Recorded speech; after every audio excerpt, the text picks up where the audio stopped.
Ella nunca entendió este mundo, Carlos. Nació para servir, no para reinar. La voz de Valeria era un susurro afilado, cargado de desprecio, mientras sus dedos acariciaban la solapa del traje de él.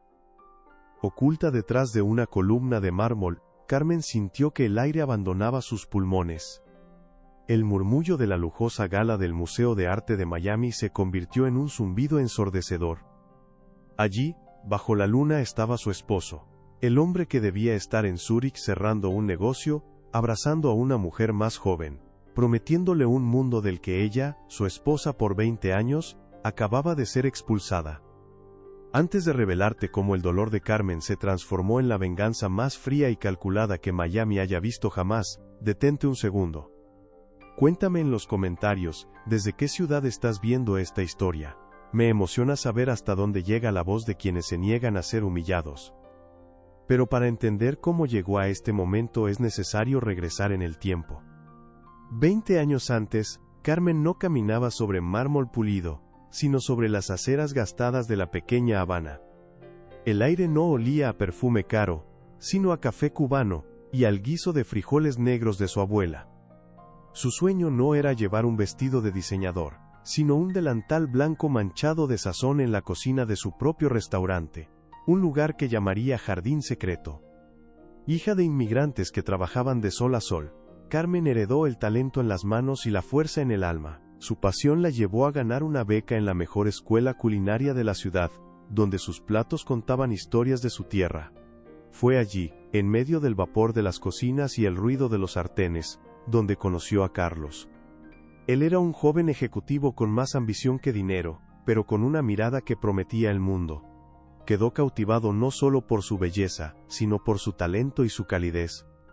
«Juntos construiremos un imperio, mi amor», le susurró una noche, mientras compartían un modesto plato de arroz con pollo. «Yo pondré los ladrillos, y tú serás el alma.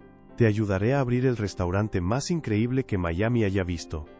Y Carmen, enamorada y confiada, le creyó, guardó su delantal, aplazó su sueño, y se dedicó a construir el de él, convencida de que, al final del camino, ambos sueños serían uno solo.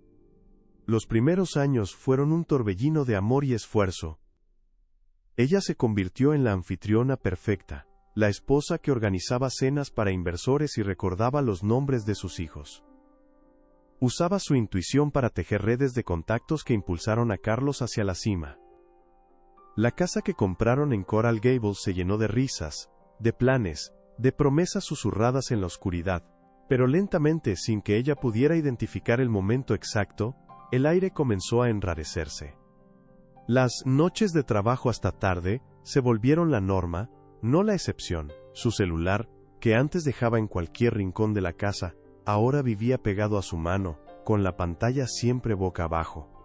Luego llegaron las mentiras torpes y las excusas frías, viajes de negocios que no aparecían en la agenda de la empresa, gastos inexplicables en la tarjeta de crédito. Las llamadas susurradas en el balcón, que terminaban abruptamente si ella se acercaba. El cambio más doloroso fue el de su mirada. El hombre que la admiraba ahora la criticaba en público, burlándose de sus orígenes simples frente a sus nuevos amigos adinerados. El 10º aniversario, él le había llevado una gardenia blanca comprada en un puesto callejero, su flor favorita. El último año, recibió un arreglo floral impersonal de una floristería de lujo, ordenado por su secretaria. Esa flor, sin alma ni historia, fue la primera señal de que su jardín de amor se había secado para siempre. La primera vez que Carmen escuchó el nombre de Valeria, fue en una conversación casual. Carlos llegó a casa una noche, con la corbata aflojada y un brillo inusual en los ojos. Hoy conocí a una consultora de arte increíble, Valeria. Tiene una visión para los negocios que es refrescante. Dijo la palabra refrescante, mientras miraba de reojo la decoración clásica de su sala, la misma que ambos habían elegido años atrás. Carmen sintió una punzada, una pequeña nota discordante en la sinfonía de su vida, pero la ignoró. Era solo una colega, se dijo a sí misma. Una profesional. No había nada que temer. Pero Valeria no se quedó en el anonimato de las conversaciones. Unas semanas después, apareció en una cena de caridad. Carlos había insistido en que Carmen lo acompañara, y ella eligió un vestido sobrio y elegante. Valeria, en cambio, llevaba un vestido rojo tan ceñido que parecía pintado sobre su piel. Se acercó a su mesa con una sonrisa depredadora. Carmen, por fin nos conocemos. Carlos habla maravillas de ti. Sus ojos recorrieron a Carmen de arriba abajo antes de añadir. Debe ser maravilloso tener una esposa tan doméstica. Le das a Carlos la paz que necesita para conquistar el mundo. La palabra doméstica flotó en el aire, un insulto disfrazado de halago. Carlos solo sonrió, ajeno o cómplice del veneno. A partir de esa noche, la presencia de Valeria se volvió una sombra constante. Las humillaciones de Carlos dejaron de ser sutiles para convertirse en un deporte público. En una cena con inversores, Carmen compartió una idea sobre un proyecto comunitario que la empresa podría patrocinar. Carlos la interrumpió con una risa condescendiente. Mi amor, deja los negocios para los que entendemos de números. Tú concéntrate en tus recetas, que eso sí se te da de maravilla. Todos en la mesa rieron, y Carmen sintió cómo su rostro ardía. Su sueño, el restaurante Jardín Secreto, se había convertido en el chiste recurrente de su esposo, un hobby adorable, para mantenerla ocupada. ¿Alguna vez has sentido que tu voz se apaga, mientras todos los demás suben el volumen? Cuéntame en los comentarios si has pasado por algo así. A veces, el silencio de uno es el arma de otro. Valeria, por su parte, perfeccionó el arte de la provocación sutil. Aparecía en la oficina de Carlos con la excusa de revisar planos, pero siempre vestida para una pasarela. Un sábado, se presentó en la casa de Coral Gables sin avisar, llevando unos croissants de una panadería de moda. ¡Sorpresa! Traje el desayuno. Espero no interrumpir nada. Casero. Lo dijo mientras miraba con desdén la tostada que Carmen preparaba. Luego, paseó por la sala, tocando los muebles. Esta casa tiene un potencial increíble. Con unos cuantos cambios, podría parecer sacada de una revista de arquitectura. No le hablaba a Carmen, sino a Carlos, como si ella fuera solo parte del mobiliario que planeaba reemplazar. El golpe más duro llegó durante la planificación de un viaje a los Alpes suizos, un viaje que Carmen había soñado durante años. Había pasado semanas investigando hoteles y actividades. Una noche, mientras le mostraba a Carlos un folleto de un resort de lujo, él desvió la mirada hacia su teléfono.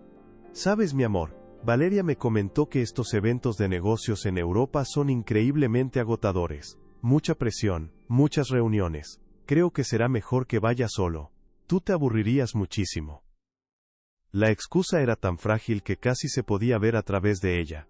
Carmen no dijo nada, simplemente observó cómo el hombre que le había prometido el mundo se lo estaba arrebatando, pieza por pieza, para dárselo a otra.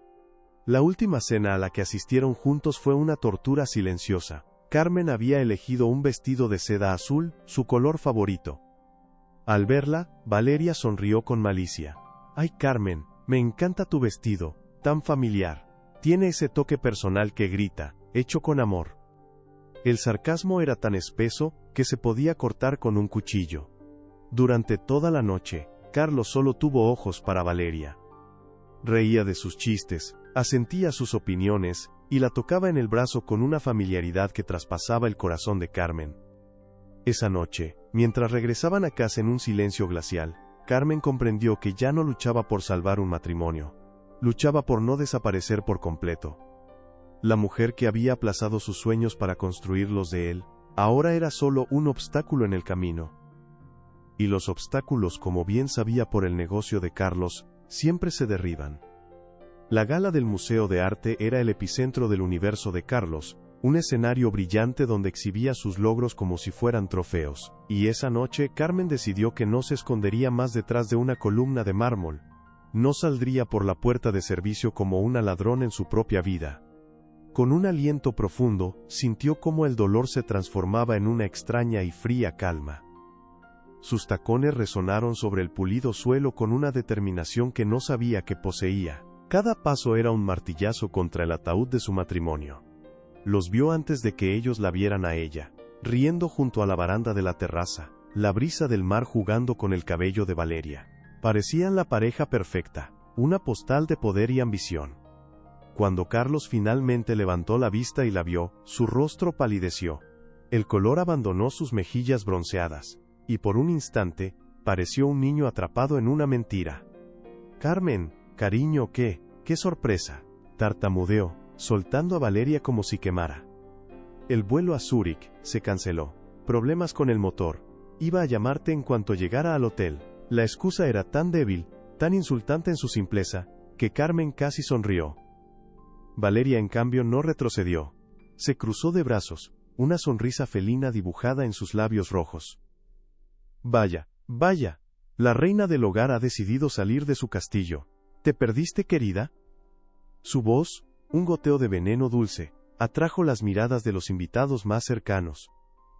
Carmen ignoró a Valeria. Sus ojos estaban fijos en Carlos, buscando un vestigio del hombre con el que se había casado.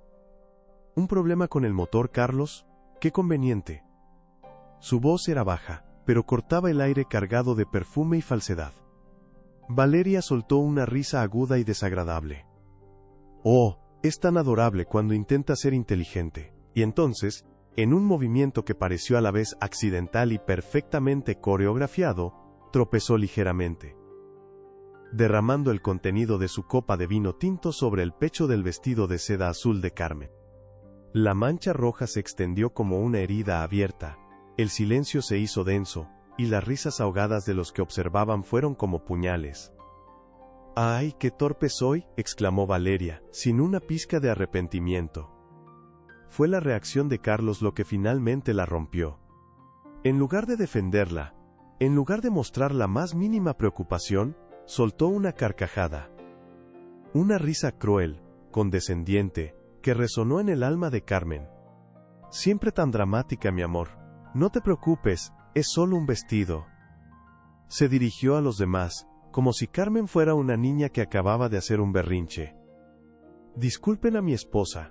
A veces se toma las cosas demasiado a pecho». La humillación era total. No era solo la amante, no era solo la mancha en su vestido.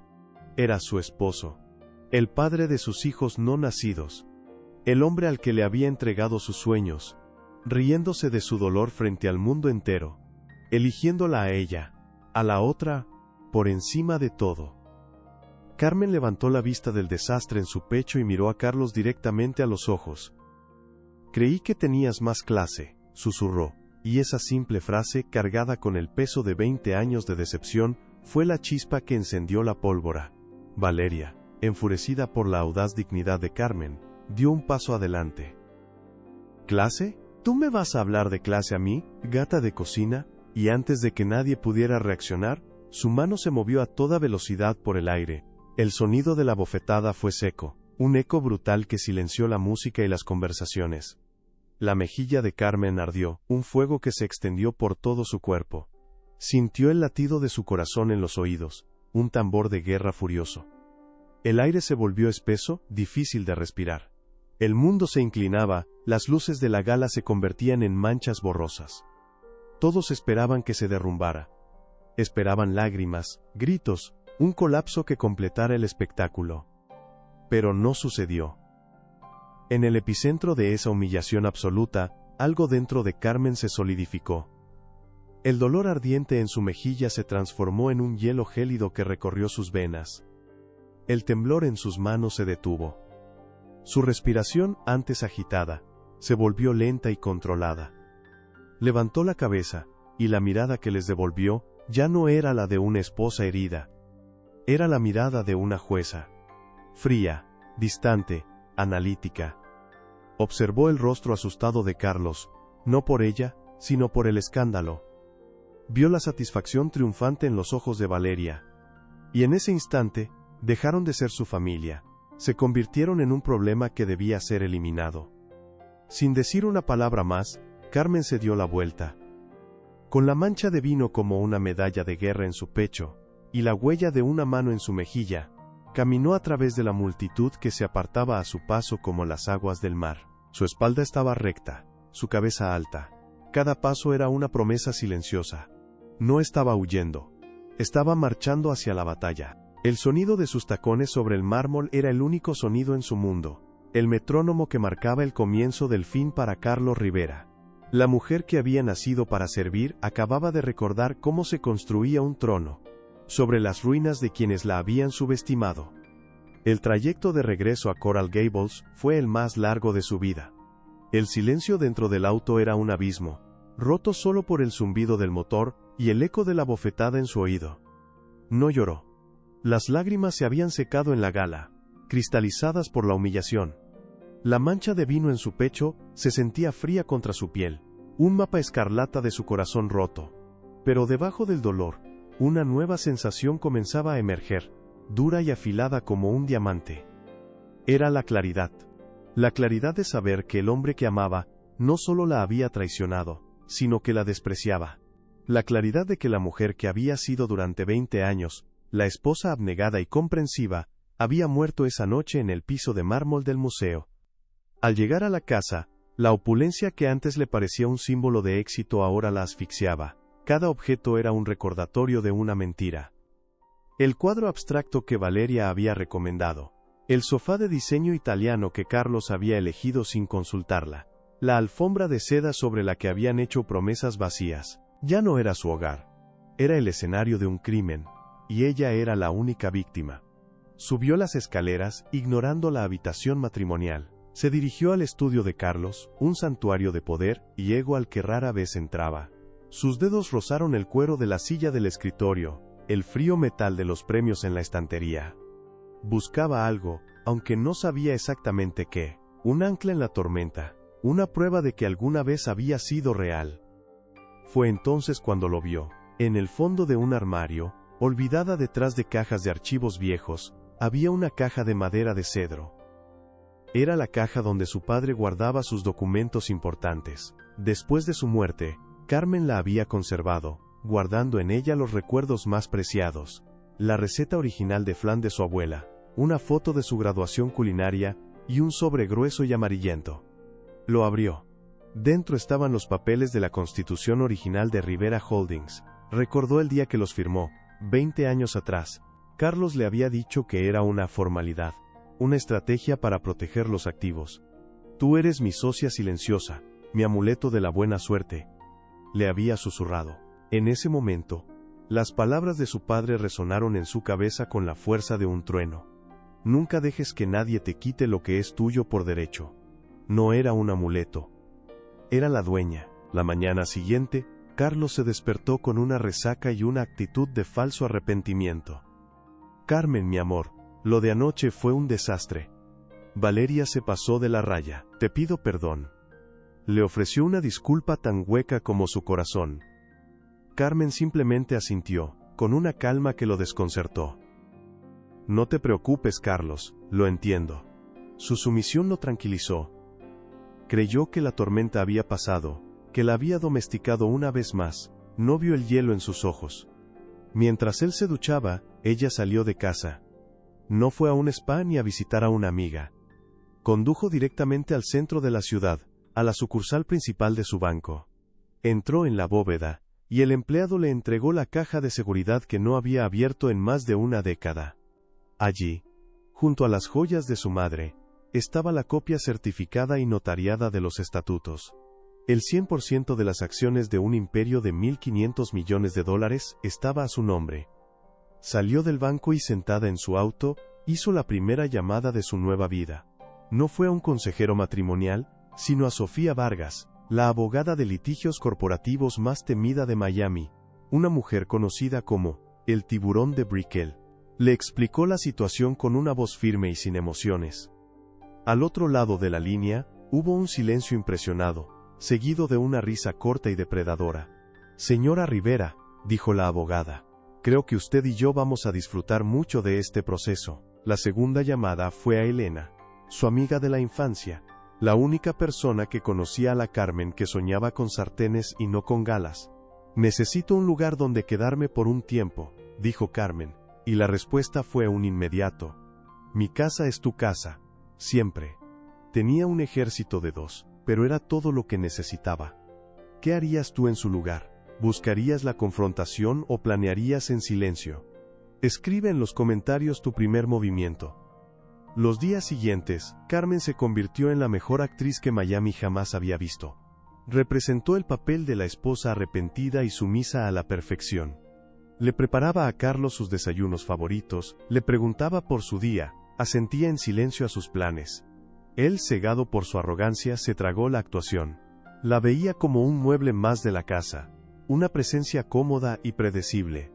Pero mientras él hablaba por teléfono con Valeria, planeando escapadas y riéndose de ella, Carmen escuchaba. Un pequeño grabador digital, del tamaño de un lápiz labial, se convirtió en su compañero constante. Lo dejaba discretamente en la mesa del estudio, en el bolsillo de una chaqueta colgada en el vestidor, en la guantera del coche. Cada conversación grabada era una pieza más del rompecabezas. Escuchó cómo Carlos se jactaba ante Valeria de haber desviado fondos de la empresa para comprarle un apartamento en South Beach. Escuchó cómo planeaban el viaje a las Maldivas, una luna de miel, que él le vendió a Carmen como un retiro de negocios crucial para cerrar un trato en Asia. Escuchó con el corazón convertido en una piedra de hielo, cómo se burlaban de su ingenuidad, de su falta de mundo, de su sueño ridículo, de tener un pequeño restaurante. Cada palabra de desprecio no la hería, la fortalecía, cada mentira era un clavo más en el ataúd que estaba construyendo para él. No sentía odio, solo un enfoque absoluto, una paciencia gélida. La leona no ruge cuando acecha a su presa, simplemente espera el momento perfecto para atacar. Y su momento estaba a punto de llegar. El día elegido para la ejecución fue la gala anual de la Fundación Rivera, el evento de caridad más prestigioso de Miami y la joya de la corona del imperio social de Carlos. Era su escenario, su templo, el lugar donde pulía su imagen de filántropo y hombre de familia. Regresó de las Maldivas con Valeria, bronceado y rebosante de una arrogancia que solo la impunidad puede engendrar. Estaba convencido de que Carmen, tras el pequeño malentendido del museo, había vuelto a su redil, dócil y asustada. «Ponte el vestido esmeralda, mi amor», le dijo esa tarde, sin mirarla. «Quiero que todos vean a la mujer increíble que tengo a mi lado». No era una petición, era una orden. Y Carmen por última vez obedeció, pero la mujer que descendió por la escalera de mármol esa noche, no era la misma que la había subido rota semanas atrás. El vestido esmeralda no la vestía a ella. Ella le daba vida. Su cabello, recogido en un moño elegante, revelaba la línea de su cuello, una postura de reina. Su maquillaje era sutil, pero sus ojos brillaban con una luz gélida y decidida. Caminaba con una calma que desarmaba. Cuando Carlos la vio, sintió una punzada de inquietud. Esperaba ver tristeza o resignación, pero solo encontró una serenidad impenetrable. «Estás deslumbrante», musitó, más por reflejo que por convicción. Carmen le sonrió, una sonrisa que no llegó a sus ojos. «Estoy lista para la función, Carlos. No me la perdería por nada del mundo». El gran salón del Hotel Biltmore estaba abarrotado con la élite de Miami. Banqueros, políticos, artistas y socialites se movían en un mar de seda y diamantes. Carlos era el sol alrededor del cual todos orbitaban. La saludaba, la besaba en la mejilla para las cámaras, la presentaba como «mi roca, mi inspiración».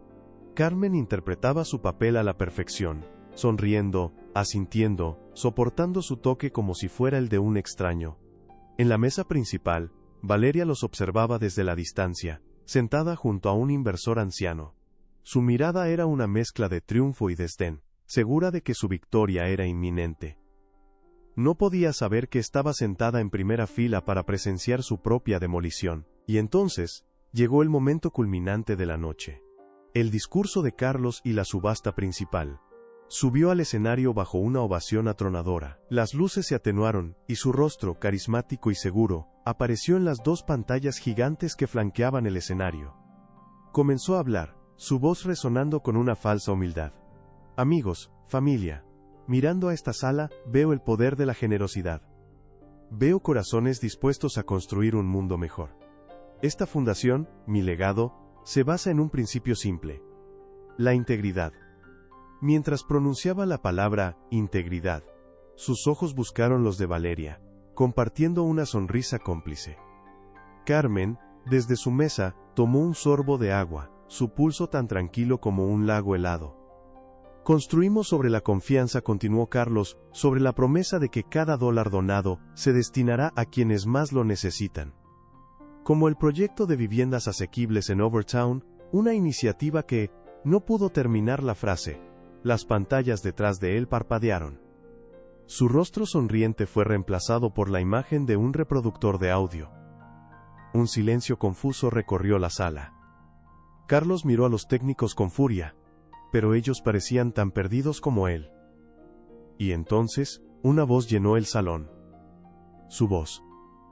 Clara, nítida, resonando desde los altavoces. Era una de las grabaciones de Carmen. Así que le dije al viejo inversor que el sobrecoste era por los materiales de construcción. ¿Qué va a saber él? El apartamento de South Beach te va a quedar divino, mi reina, pagado por los idiotas con billeteras gordas de la fundación. El aire se congeló. La voz de Valeria se unió a la de él, una risa aguda y burlona. ¿Y tu esposita? No sospecha nada. La voz de Carlos volvió, goteando desprecio. ¿Carmen? Por favor. Ella nació para servir, no para reinar. Mientras tenga sus ollas y sartenes, es feliz. Nunca entendió este mundo. El silencio en el salón era ahora un abismo. Cada persona en esa sala, los idiotas con billeteras gordas, se giró para mirar a Carlos, petrificado en el escenario.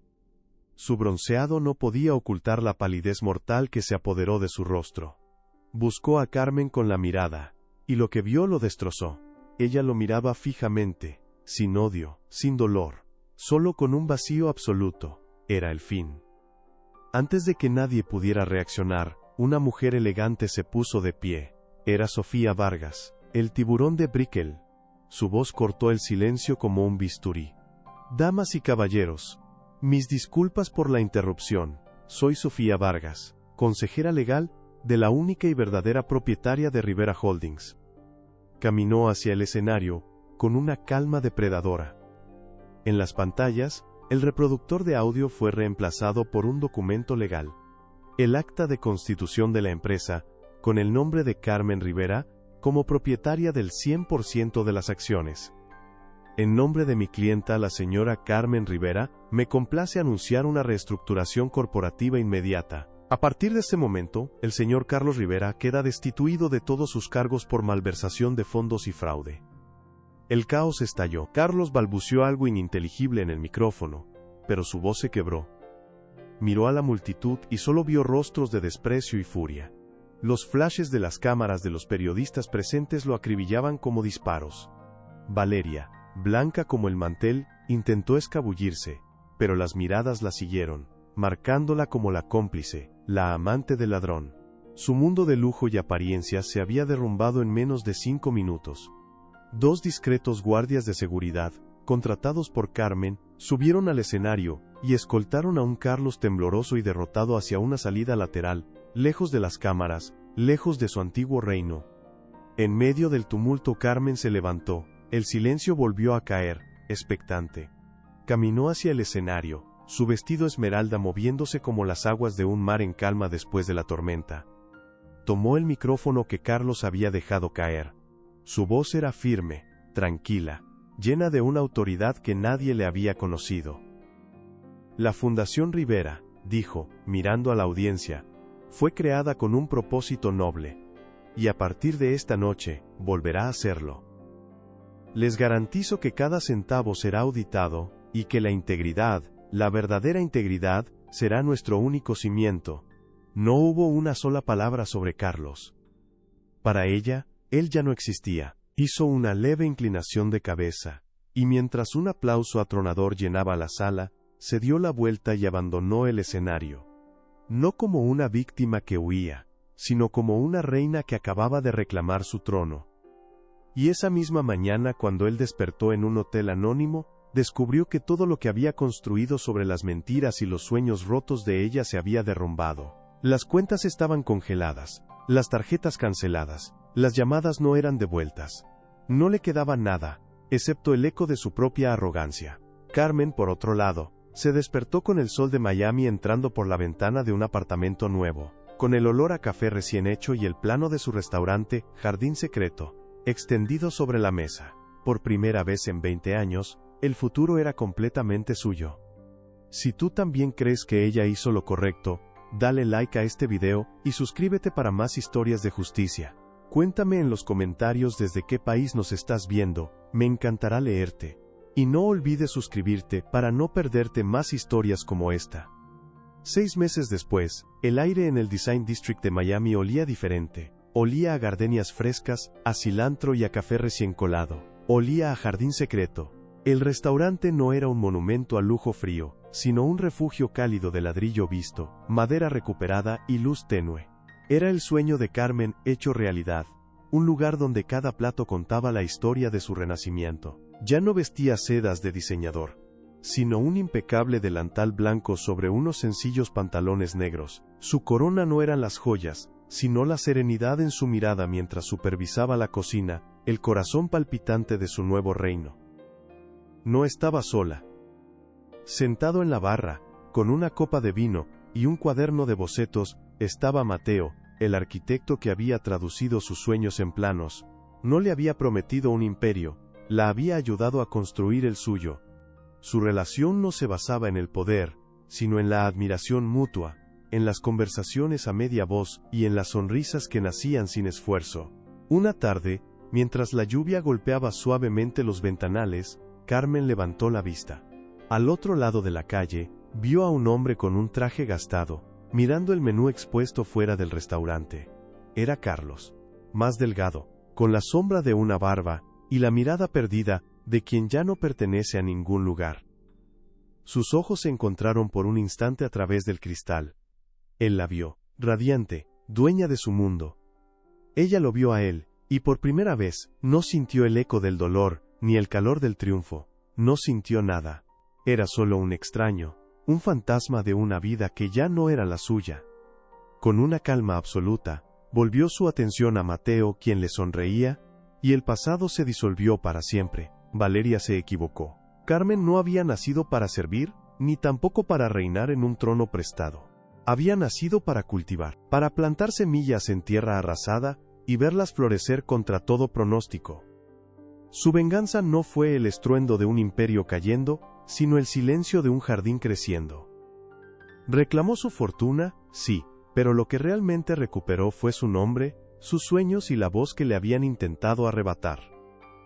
Demostró que la verdadera fuerza no reside en humillar a quien te hirió, sino en construir una felicidad tan sólida que ninguna traición pueda volver a derrumbarla. Su historia no es una de venganza, es una de justicia poética. La justicia de saber que, al final, cada quien cosecha exactamente lo que siembra. Si tú también crees que ella hizo lo correcto, dale like a este video y suscríbete para más historias de justicia. Cuéntame en los comentarios desde qué país nos estás viendo, me encantará leerte. Y no olvides suscribirte para no perderte más historias como esta.